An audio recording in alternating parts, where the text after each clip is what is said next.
Hola, ¿qué tal? ¿Cómo están? Muy buenas tardes. Es un gusto saludarlos en este 7º programa de El Aleph, nuestro festival de ciencia y arte. Y en esta ocasión, bueno, pues el tema es instalaciones sonoro-audiovisuales contra el paisajismo, la escucha en la ecología política. Es que esto de las fronteras del medio ambiente es complejo. Me acompaña nuevamente Juan Ayala, director del festival. ¿Qué tal, Isabel? ¿Cómo estás? Muy buenas tardes a todos. Muy buenas tardes, gracias. ¿Qué tal? Y además, muy bien acompañados, nos acompaña Rosana Lara. Vamos a hablar justamente de estas instalaciones sonoras a través de las cuales vamos a entender este tema que se planteó al principio. Muchas gracias por la invitación. Al contrario, gracias por estar aquí. Bueno, ¿qué tema, no? Pues es un tema de mucha relevancia porque es mirar, digamos, la ecología desde el arte y a partir de ello tener pues un planteamiento de orden político, ¿por qué no? Va por ahí esta pieza y estos temas que vamos a abordar el día de hoy. Claro, de pronto cuando estaba yo haciendo, el estudio de la escaleta, no dejas de recordarte en un ambiente sonoro, y eso me pareció muy importante en cuanto al tema de defender esas ecologías y defender esos ambientes, ¿no? Pero bueno, ya los expertos nos dirán. Así que acompáñenos a ver nuestra primera cápsula del programa de hoy, nuestra primera pieza sonora, instalaciones sonoro-audiovisuales. Vamos, por favor.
Gracias por estar con nosotros en este 7º programa. Restamos ya para conversar de la escucha en la ecología política. Parece ser que es la última llamada, ahora sí, ¿no es cierto?, ante esta crisis, Rosana, en que estamos metidos los seres humanos.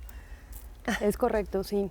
Sí, realmente este trabajo se planteó como una aproximación, sobre todo a conocer voces de actores políticos que normalmente no figuran en las discusiones de la ecología pensada como una relación, digamos, entre especies que conviven en un hábitat, pero donde normalmente el aspecto histórico y político de las comunidades, que muchas veces son quienes resguardan toda esta relación medioambiental durante milenios, no son tomadas en cuenta, ¿no? Entonces, justamente para mí un punto muy importante de la curaduría era darle salida a estas voces que normalmente no nos llegan, ni siquiera por parte de los medios oficiales, o nos llegan de una manera distorsionada, pero que tienen también sus propias prácticas de, digamos, de comunicación comunitaria y de resguardo de su memoria biocultural. Entonces me interesaba mucho que justamente algunos de estas agrupaciones pudieran entrar, digamos, en este contexto, no necesariamente desde el tema de las ciencias, pero sí conectado definitivamente con problemáticas que digamos que ellos han reflexionado de muchas formas, no solo a través evidentemente del trabajo escrito, sino de los medios populares, de la música y de la memoria oral, y digamos pensando que también sus lenguas muchas veces conectan también con todo un pensamiento medioambiental muy enraizado a sus geografías, ¿no? ¿Qué conceptos? Biocultura, ¿no? Un poco UNESCO ha tratado alguna vez de juntar patrimonios culturales y patrimonios naturales, pero lo que tú propones ya es como todo el panorama, ya es todo la interacción de las bioespecies, que esto es interesantísimo. Y en ese sentido valdría la pena plantear, digamos, en qué consiste esta pieza en términos muy prácticos. O sea, son 6 instalaciones sonoras en 3 espacios distintos de la universidad. Uno de ellos es el Palacio de la Biodiversidad, recién inaugurado aquí en la universidad, el Jardín Botánico y la Fonoteca Nacional. En esos 3 lugares hay una serie de recorridos y de estaciones en donde se ejecutan las piezas sonoras que se han comisionado y quizá en un momento más que volvamos del corte podríamos abundar sobre quiénes son los artistas que has convocado para cada una de estas instalaciones y poder profundizar un poco en cuál es el planteamiento particular de cada uno de ellos. Esta pieza está disponible desde que inició el ALEF el 19 de mayo y estará hasta finales, hasta el 29 de mayo en estas 3 sedes en donde ha habido recorridos muy, muy interesantes. Pero bueno, parece que vamos a un corte. Exacto. Bueno, acompáñanos justo a ver una cápsula más, la cápsula del ALEF, y para regresar a continuar estas charlas. Ningún rincón del mundo está a salvo de las consecuencias de la crisis planetaria en la que vivimos.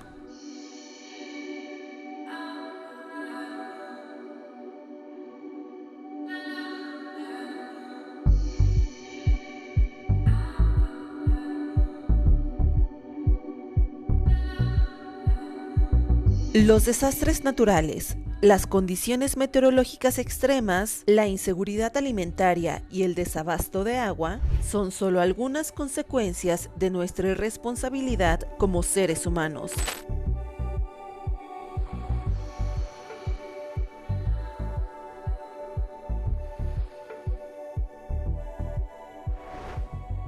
Hablemos de las fronteras del medio ambiente.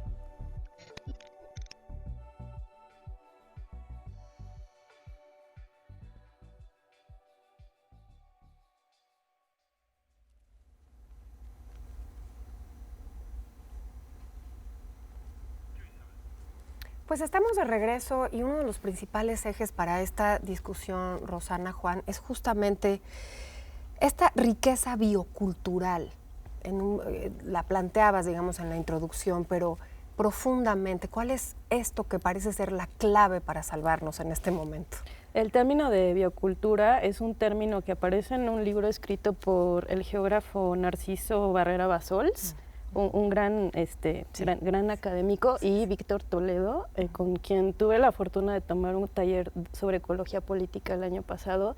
Ellos tienen justamente un libro que se llama Biocultura y en donde hablan justamente, dan toda una serie de ejemplos acerca de cómo los distintos pueblos alrededor del mundo, pero sobre todo creo que se enfocan en lo que viene siendo la región de Mesoamérica, han contribuido a través de milenios a hacer justamente un contacto coevolutivo muy consciente entre las especies, ¿no?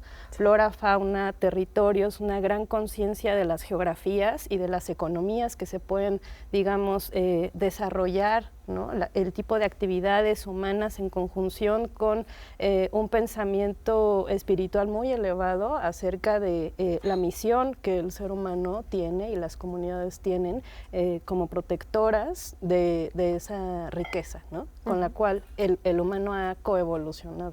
Sí.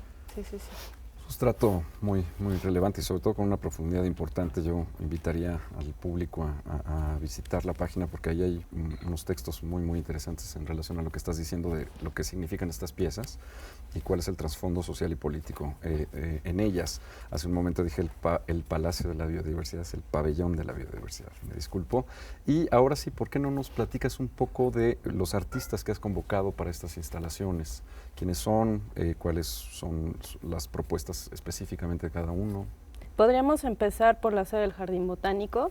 En la sede del Jardín Botánico lo que pensé fue agrupar sobre todo colectivos Muchos de ellos no son considerados propiamente artistas porque no se mueven en los circuitos del arte ni de la academia, sino desde los medios de comunicación popular, desde las radios comunitarias. Uno es el colectivo Telar Choloyan Radio, que es un colectivo que trabaja en la región de Cholula y en las faldas del Popocatépetl, y entonces tiene un trabajo muy interesante que ha recogido a lo largo de los años y que actualmente está en disputa, que todo este tema de la privatización del agua, del uso de las aguas que digamos que pertenecen a esta geografía, ¿no?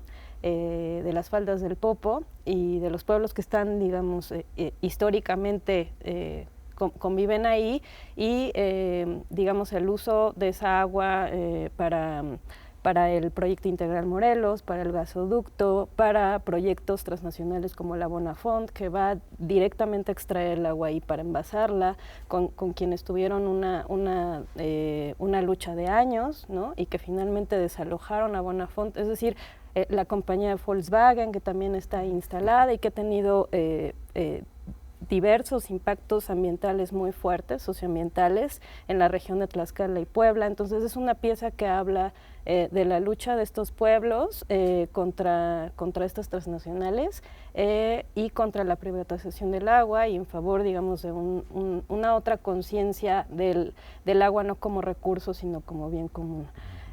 Otra de las piezas es de Griselda Sánchez, una radialista de Oaxaca, que se dedica a hacer un viaje por el istmo de Tehuantepec, que es una zona, es un corredor industrial súper importante para el país. Hay una serie de megaproyectos instalados ahí, entre ellos los parques eólicos, que, tenemos una idea de que las energías verdes, sustentables, están asociadas, por ejemplo, a los aerogeneradores. Sin embargo, hay una serie de testimonios que en esta pieza se pueden escuchar sobre el impacto nocivo a nivel socioambiental de estos generadores en la zona y toda la violencia, digamos, que desata dentro de estos territorios más bien de origen comunal. Una tercera pieza es de un colectivo que se llama Tierra Viva, también de la región de Puebla, y ahí habla más bien como del papel del resguardo de los pueblos de la zona en torno al cuidado de las semillas criollas, de la alimentación que está ligada a las condiciones de la región, del aspecto espiritual de contacto con la tierra, y también, de cara a toda una serie de concesiones que son aproximadamente 200 las que están instaladas en la zona de la Sierra Norte de Puebla, y pues que históricamente pues continúan explotando, pero que es una historia que tiene por lo menos 500 años, ¿no? Entonces son pueblos que tienen toda una memoria de resistencia, de lucha, de resiliencia, y también, digamos, que tienen sus propias formas creativas de hablar en torno a estos temas, ¿no? Podríamos hablar ahora de la pieza que se encuentra en el Pabellón de la Biodiversidad, que es el artista Gilberto Esparza. Es un artista electrónico que trabaja desde hace muchos años el tema de la conciencia socioambiental a través más bien de piezas que tienen que ver con arte y tecnología. Concretamente esta pieza Biosonot es un instrumento biotecnológico compuesto en parte por bacterias y el ecosistema que generan las bacterias, que producen una cierta energía que, digamos, a través de un arreglo de celdas fotovoltaicas alimentan este instrumento y hacen que esa misma energía pueda generar un proceso, digamos, de bioremediación de aguas contaminadas. ¿Me permites aquí? Hacemos una pausa, continuamos con las otras dos piezas que nos faltan. Seguimos aquí en este 7º programa del Aleph.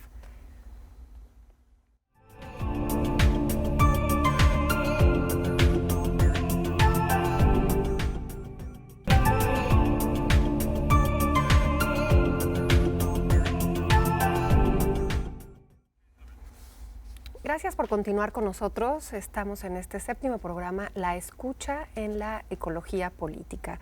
Y Rosana, nos estabas, digamos, dando detalles de cada uno de estos 6 performances que se van a suceder, y te faltaban 2, que además los otros 4 interesantísimos. La palabra historia retumba muy profundamente en cada uno de ellos. Es correcto.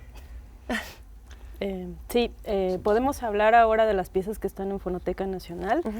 Son piezas, una trabajada con artistas, mujeres, que se enfocan en estudios del paisaje sonoro y la ecoacústica, y en colaboración con el colectivo Artesciencia, que es un colectivo fundado por María Antonia Valerio, de la Facultad de Filosofía y Letras, y es un colectivo, digamos, transdisciplinario que busca sobre todo la reflexión sobre desde la filosofía, los estudios urbanísticos y las artes, de unas otras sensibilidades acerca de nuestro lugar en el planeta, la conciencia de quiénes somos y quiénes somos dentro de todas estas alteridades con las cuales convivimos, y en donde no hay una separación clara, o no debería haberla, justamente entre entorno y actores, entre nosotros y las otras especies no humanas que contemplamos, con las cuales interactuamos.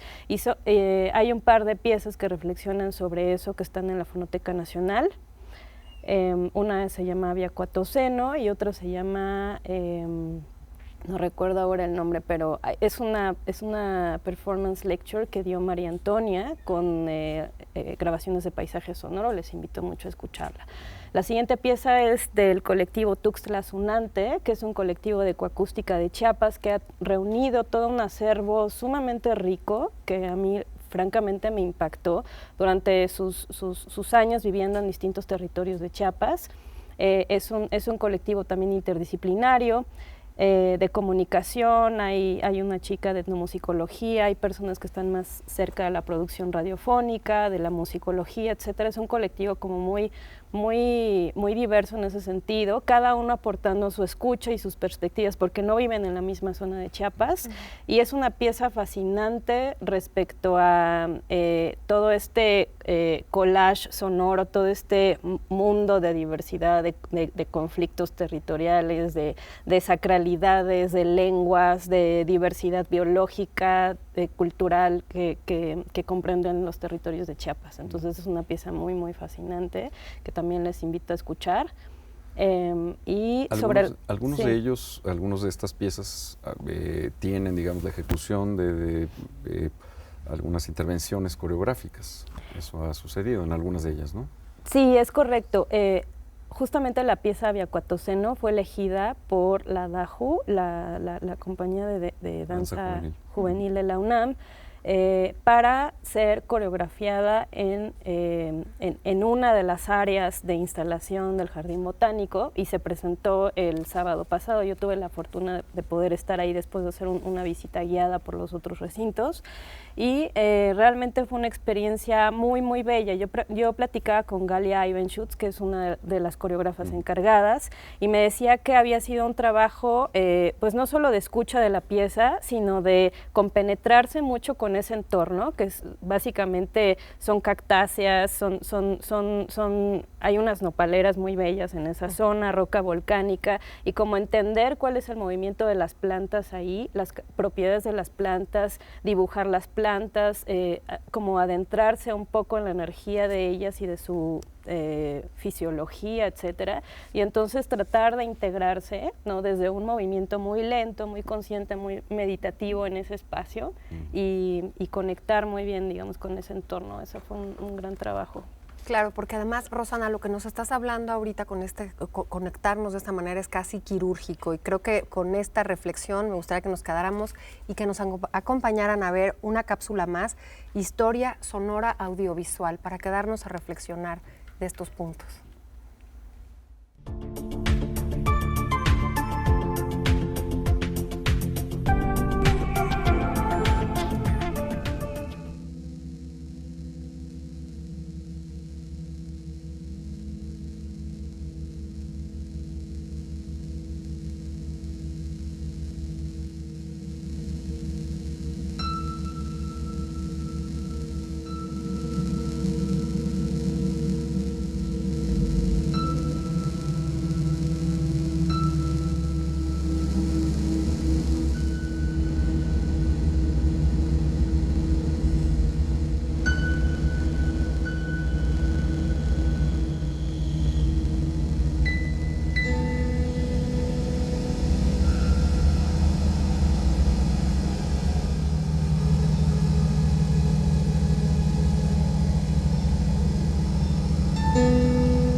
Y estamos de regreso y si estábamos en las secciones anteriores desmenuzando justamente estos ambientes, estos hábitats, estas especies que hay que convivir de alguna manera y que no lo estamos logrando, Juan. Yo creo que estas piezas nos ponen en un lugar de reflexión distinto a como lo hemos visto, digamos, en otras actividades desde el punto de vista científico. Acá es desde el punto de vista artístico, político y cultural, cómo se hace, digamos, un planteamiento para llamar la atención a ver, digamos, de alguna forma cómo estos colectivos plantean una relación con la naturaleza muchísimo más vanguardistas, lo decía yo en otro programa, que como a través de las estructuras capitalistas lo hacemos, de imposición o de dominio y de dominio sobre los recursos naturales. También hay en esta misma jornada de actividades de esta instalación sonora un performance con un poeta que justamente vamos a tener el próximo sábado. No sé si pudieses hablarnos un poquito más de dónde viene la propuesta y qué es lo que vamos a presenciar. Sí, se trata del escritor Manuel Espinosa Zainos. Es un escritor de origen totonaco que vive en Cuetzalan, en Puebla, y trabaja desde hace varios años con la radio comunitaria de Cuetzalan. Y es un escritor que, por cierto, ha trabajado con este colectivo Tierra Viva, de cuya obra podemos apreciar en el Jardín Botánico. Hay una sección, de hecho, de esa obra que reúne una reflexión muy fuerte de él en totonaco y en español, y entonces él va a estar en vivo acompañándonos el sábado en el Jardín Botánico de 10 a 11 de la mañana con una lectura de su poesía, que es una poesía ligada a temas justamente sobre la memoria de los territorios, pero también poemas eróticos muy bellos que él ha escrito, tanto en español como en totonaco. También para hablar de violencias domésticas, que además es un tema ligado como a violencias de género, que creo que es súper pertinente, ¿no? El espacio doméstico de la casa, la construcción de hábitat, también desde ahí las ecologías que se generan, ¿no? en espacios domésticos. Y sobre todo también nos va a hablar de cuál es el estado de las lenguas en la Sierra Norte de Puebla y de las pues diversas formas de violentación y de resistencia creativa que se llevan a cabo ahí. Y sí, es un escritor que les recomiendo mucho. Su trabajo se puede consultar en Descarga Cultura UNAM. Lo pueden ver y creo que va a ser una gran oportunidad que podamos tenerlo y escucharlo en vivo. Esta es una curaduría, digamos, viva, de alguna forma. Supongo que me gustaría un poco reflexionar sobre tu papel como curadora ahora que ves las piezas en un desarrollo, una interacción clara con el público. ¿Te pasa a veces que quisieras replantear lo que ya has hecho? O sea, lo que has mostrado, presentado al público con estos nuevos elementos de ya la performatividad. ¿Tendrías algo que acotar, algo que replantear en tu curaduría? Perdón, y aquí también me gustaría, para completar tu respuesta, ¿y cómo llegar a más con esto que están planteando? Porque, en este momento está sonando absolutamente pertinente, pero ¿cómo llegar a ese gran público con esta propuesta que aquí pareciera como tan evidente? Claro. Sí, pues son preguntas que todavía están en el aire. Yo creo que todavía esta curaduría es un primer estadio de experimentación de lo que se puede hacer, sobre todo desde qué otros formatos se pueden plantear estas comunicaciones entre los pueblos, el activismo, los medios de comunicación autónoma, la academia, la parte científica que está efectivamente avalando lo que los pueblos milenarios ya sabían hace siglos, o sea, como desde su origen, ¿no? Que de pronto parecen discusiones tan obvias, ¿no? Yo creo que para ellos también, pero cómo ir integrando todos estos actores que normalmente jala cada uno para su lado y más bien generar sinergias, ¿no? Yo creo que el segundo paso sería que estos colectivos verdaderamente se pudieran encontrar en algún punto a dialogar y, bueno, explorar otros formatos que no sean solamente la acusmática, es decir, el sonido grabado, sino ahora pues de viva voz, cómo nos sentamos a dialogar en medios, quizá, ¿no? Claro. Rosana, muchísimas gracias por haber estado aquí con nosotros. Es importantísimo todo esto que se está planteando. Gracias por tu experiencia, por tu sabiduría en estos temas. Y bueno, pues nos acompañan a ver una historia más de sonoridad audiovisual. Acompáñenos a una cápsula más. Gracias. Gracias otra vez. Gracias.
Seguimos aquí en esta fiesta de arte y ciencia que es el Aleph, en nuestro 7º programa y más o menos pasadita la mitad del festival. Y nos acompaña alegremente Pepe Franco, especialista también en estos temas. Nos vas a acompañar a desmenuzar este asunto. Por supuesto, Isabel. Con mucho gusto. Pepe, pues muchas gracias, bienvenido. Ayer estuvimos en Zoom, ahora estamos presencial con el gusto de tenerte aquí. Y bueno, justo vamos a la gustadísima sección sí, que me encanta. de los cortos que hemos comisionado a lo largo de estos últimos meses. Y tenemos hoy justamente el corto de Ale de la Puente. Ale es una artista muy, muy conocida. Yo estoy sorprendido porque hice un viaje a Suiza hace un poquito antes de la pandemia y fui con un grupo que están haciendo arte y ciencia allá y una de las chicas que estaba pues interesada en lo que estaba pasando en México me preguntó si conocía a Ale de la Puente. Le dije, por supuesto. Y el tener el día de hoy un corto de Ale de la Puente tocando el tema de el tiempo y el espacio, que son temas muy profundos, nada fáciles, que cuando vean el corto van a darse cuenta que hace pues un viaje misterioso y fantástico por el tiempo y por el espacio. ¿No? Y qué mejor que darte cuenta con esa narrativa de estos dos grandes conceptos que el día a día no nos permite sumergirnos a reflexionar esos dos temas, ¿no, Pepe? Así es. Pero Pepe es un experto en ambos temas, justamente, y nos va a dar luz. Nos va a dar luz. Pero bueno, antes de ver el corto de Ale de la Puente, siempre en esta, como dice Juan, mi gustada sección, vamos a ver el reel de cortos, si nos hacen favor de acompañarnos aquí en el Aleph.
Bueno, siempre será enriquecedor ver esta narrativa de los cortos, me entusiasma muchísimo. Y bueno, pues antes de ver el corto de Ale de la Puente, Juan, hay muchas particularidades que decir antes de verlo. Sí, normalmente, bueno, cuando se comisionaron estos cortos, hicimos que pedimos a los realizadores tener una entrevista con algunos científicos de la universidad, expertos en estas temáticas, y en el caso de Ale, él trabajó con 3 científicos muy relevantes de nuestra universidad, con Miguel Alcubierre, con Jesús González, el director del Instituto de Astronomía, y el doctor Johansson. Entonces tú conoces perfectamente a estos temas y estos grandes científicos. Bueno, mira, yo creo que se paró en hombros de gigantes para hacerlo, definitivamente.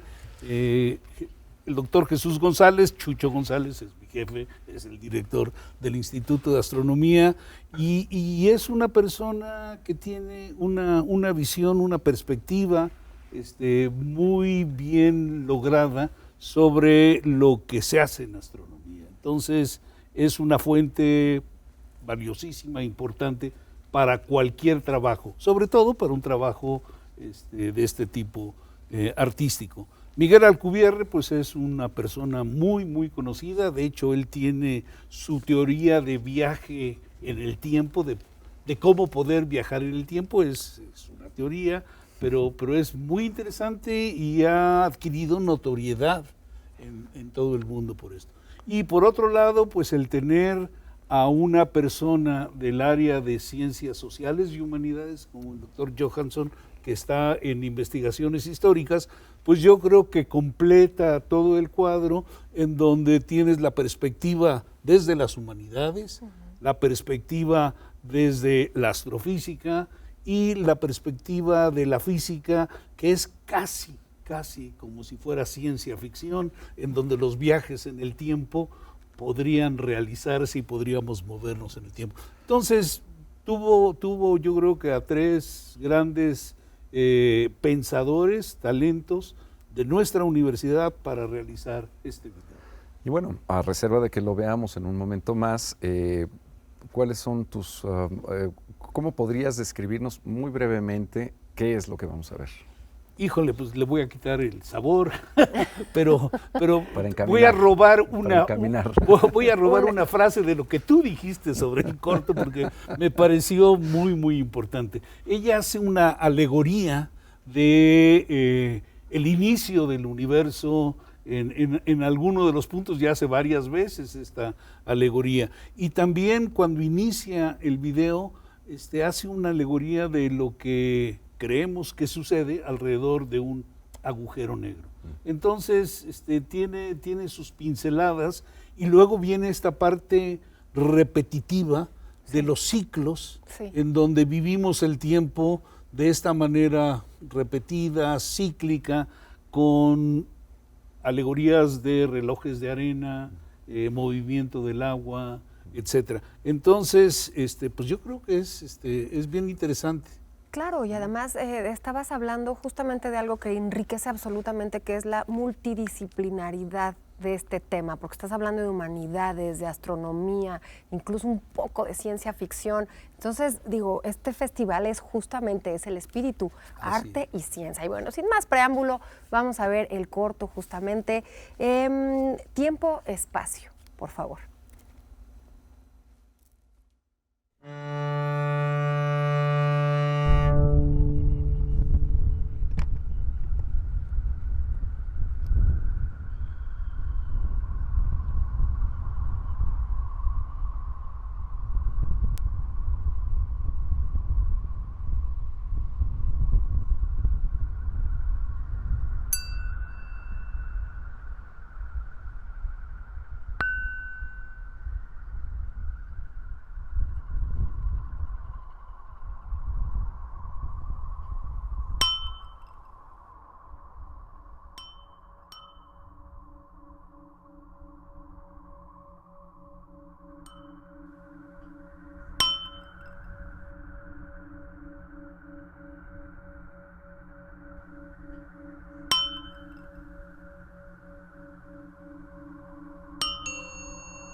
No se vayan porque regresaremos aquí a la sala a seguir discutiendo con nuestro especialista esta pieza que acabamos de ver. Regresamos en un momento.